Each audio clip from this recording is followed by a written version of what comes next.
Sénégal, bonjour. À la une de Tribune quotidienne, il s'agit d'un choki frein aux allures de rêve final, pour ne pas dire d'un brebouk et mam en perspective. En tout cas, le journal du groupe des médias de révéler baisse des prix du riz, de l'huile, du sucre et entre autres produits de première consommation. Ça va chauffer. Eh bien, ça va chauffer entre commerçants et consommateurs. Et sur ce point, le journal Les Échos est en profondeur, histoire de révéler publication hier de l'arrêté portant baisse des prix des denrées, sanctions en vue contre les commerçants de Gerbop, les commerçants récalcitrants. Voilà le titre du journal Les Échos, le quotidien. En tout cas, d'expliquer que les mesures entrent en vigueur aujourd'hui à Dakar, la capitale. Mais l'information capitale de Bespi le jour gravite autour de la divulgation de documents secrets. Et là, retenons, d'après Bespi le jour, que celui qui réarme le soldat, c'est Macky Sall.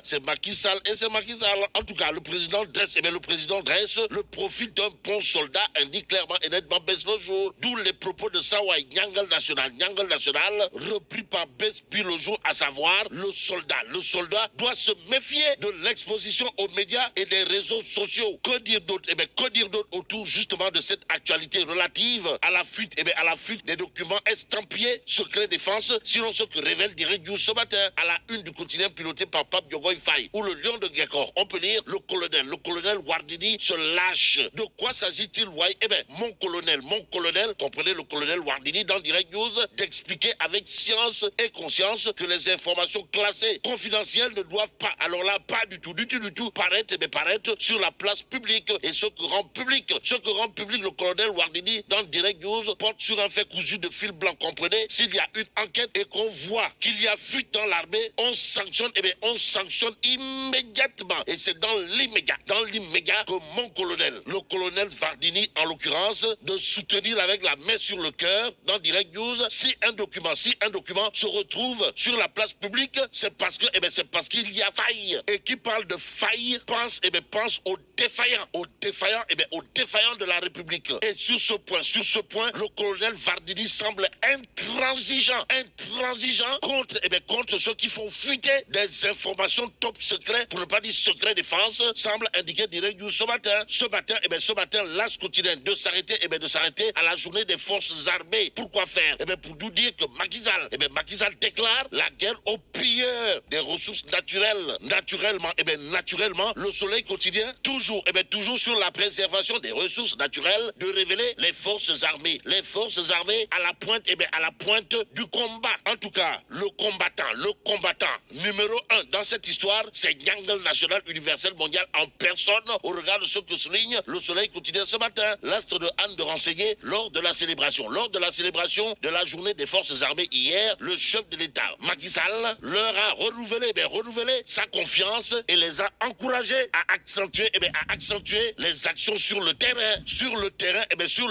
de la lutte contre les ennemis de la République. Macky Sall l'est, d'après Tribune quotidienne ce matin. Le journal en veut pour preuve l'actualité à retenir lors de la journée des forces armées, à savoir Nyangal National Universel Mondial engage les forces de défense et de sécurité à rester mobilisées. Surtout qu'à la une de Libération ce matin, il s'agit des dessous de l'affaire Alpha Yaya Bari. De quoi s'agit-il, Wai? En tout cas, Libération de nous renseigner du faux projet de construction d'un centre tactique à Saré Mayou au trafic international de drogue et de véhicules de luxe. Et là, Libération de souligner, parent du trafic international de cocaïne, il a été condamné pour ces faits en 2008 en Pologne. En 2009, il a été aussi arrêté à l'aéroport de Bruxelles suite à une notice rouge d'Interpol, puis extradé vers l'Allemagne qui avait sollicité son arrestation. Que retenir d'autre autour justement de l'affaire Alpha Yaya Bari? Sinon ce que souligne Libération, à savoir, au moment de son interpellation à Kolda, le mis en cause devait acheminer 25 kg de cocaïne en Europe sur demande d'un collaborateur polonais. Bon, trois de ses complices à qui il avait envoyé des voitures de luxe arrêtées à Abidjan pour trafic international de véhicules avec des ramifications en Allemagne et en Côte d'Ivoire, renseigne Libération ce matin. Ce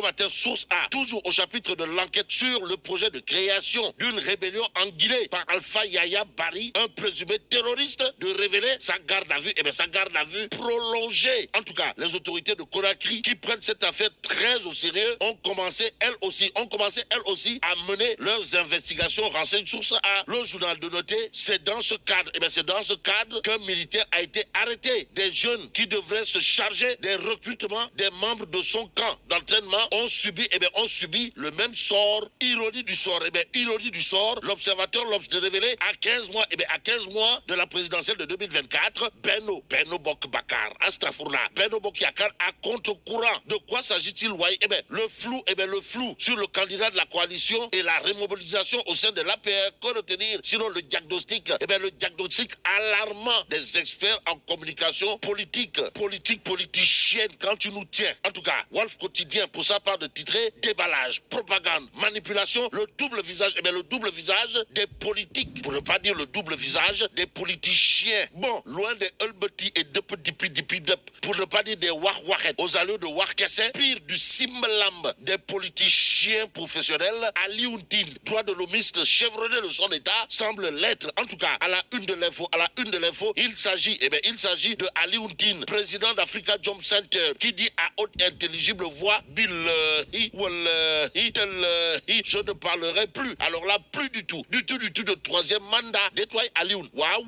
Aussi Ali Ountine de marteler que l'État, libère tous les détenus d'opinion, à commencer par Pape Alé-Niang, et que le président de la République prenne l'initiative de rencontrer tous les leaders politiques, de discuter avec eux. Lui, c'est Alioune Cissé, le sélectionneur national, qui a publié la liste des guerriers pour la conquête de la Coupe du monde du football. Et là, l'info quotidienne de renseigner, liste des 26 lions convoqués par le sélectionneur national, Aliou Cissé, Zap, Saliou Ciss et Habib Diallo. Quoi qu'il en soit, Sud Quotidien, sans contredire des tours de titrer, Coupe du monde Qatar 2022, 26 lions à la chasse. En tout cas, la chasse sera rude au regard des propos de Aliou Cissé, coach national, à lire à la une de l'As quotidien, à savoir, on se donnera tous les moyens pour le récupérer. Pour récupérer qui? Pour récupérer Sadio Mané, précise l'As quotidien ce matin, Tribune Sport de titrer Coupe du monde Qatar 2022. Le Sénégal